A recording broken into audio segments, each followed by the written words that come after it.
5月新劇是獨之家業。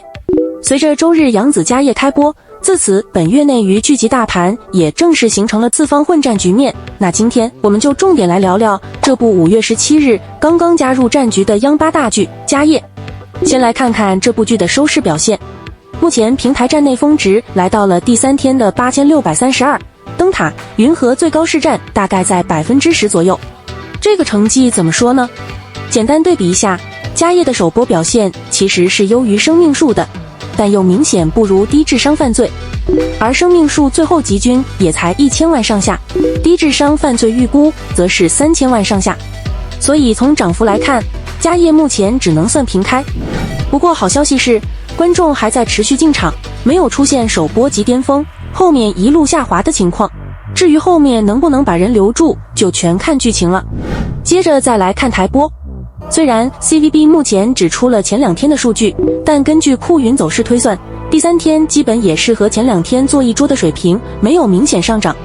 而且家業這個檔期其實屬於前有狼後有虎，前面有央八冷當拖後腿，後面又撞上央艺走勢很猛的主角，能不能迎來數據反彈，就看這幾天了。再來看招商，截止第8集，家業已經有13個品牌，48個廣告投放，這個成績其實相當能打。有一說一，楊紫的劇粉盤是真的穩，很多廣告商一聽是楊紫主演，基本都會直接下場。前段時間生命樹雖然網播成績一般，但廣告層面依舊完成了全劇有廣，商業表現非常穩，這其實也是一個演員商業價值最直觀的體現。所以對於家業來說，無論最後收視怎麼樣，我覺得商業表現應該都會是它最穩定的一環。下面我們進入重點，劇情。家業這個劇其實特別有意思，它的問題和優點幾乎是同一套東西長出來的。先說結論，如果你喜歡那種大開大合、命運起伏、女主一路從谷底殺出來的傳奇經商劇，那家業前4集絕對算得上能看，而且挺好看。但如果你特別在意邏輯、時代真實性和人物行為合理性，那這劇大概率會讓你時不時血壓升高，因為它本質上就是一部非常典型的傳奇劇。什麼叫傳奇劇？就是它默認允許人物命運像坐過山車一樣暴起暴落，也允許劇情為了戲劇性去犧牲一部分現實邏輯。前4集的節奏就特別明顯。第1集，李家剛贏下共墨拳，結果轉頭李家三子從京城回來，一死一傷一病，家族瞬間崩塌。第2集，女主爹病死，未婚夫家開始惦記李家磨坊。第3集，女主出嫁半路被攔，當眾退婚。第4集，直接跟李家本宗徹底撕破臉，開始正式學制墨。你會發現，他幾乎每1集都在出事。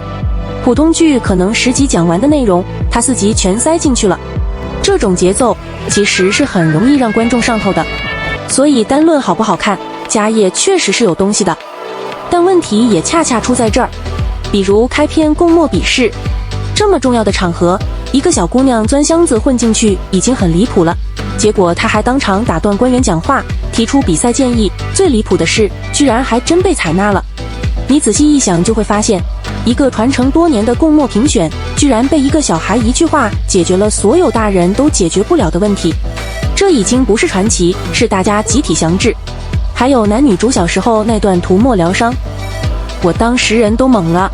所以你會發現，家業特別典型的一點就是，他為了宿命感、戲劇性男女主緣分，會直接跳過很多基礎邏輯，包括後面除族這件事，其實也細想不了。因為如果女主一家真的被徹底除族，那他們理論上就不該再繼續制墨。但如果還能制墨，那李家本宗後面又憑什麼限制他們？這種世界觀規則，其實前幾集一直是模糊的。所以家業最大的特點就是，你不能細想，但偏偏他的人物關係和情緒又確實能抓人。尤其女主這個配置，真的標準到像大女主爽文模板。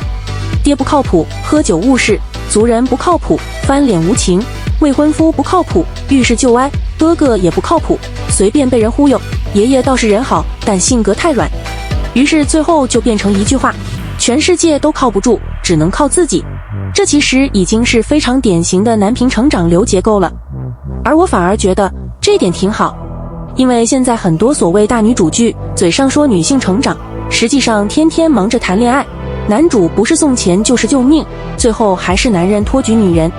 但家業前4集至少還真不是這樣。目前來看，他確實是在認真寫一個女人怎麼靠自己翻盤。另外，我還挺喜歡駱文松這個角色。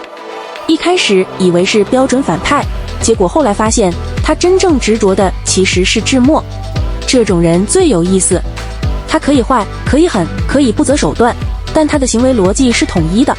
這種角色一旦立住，即使會比臉譜化反派高級很多。包括李家本宗那些人也不是純壞，畢竟女主爹確實坑了全族，有人因此殘廢，有人因此喪夫，所以他们恨女主一家其實也合理。這種雙方都覺得自己委屈的關係，比那種純靠惡毒反派推動劇情的宅鬥要真實很多。最後再聊聊楊紫，她這次的表現其實挺明顯的，能力是夠的，喜歡她表演的人是真喜歡，表演上的情緒、語氣、停頓都是非常到位，一到情緒爆發戲就立馬能調動觀眾的注意力，但不喜歡她的人也能在同一場戲中說出不同的解讀。比如表演大開大合、模式化嚴重、單開濾鏡，很多大表情一做就奇奇怪怪等等，這就仁者見仁，智者見智了。總體來說，家業前4集給我的感覺就是它確實有傳奇劇的爽感和吸引力，制作、服化道、節奏也都在線，但它也確實存在不少邏輯硬傷和人物行為上的為了劇情服務。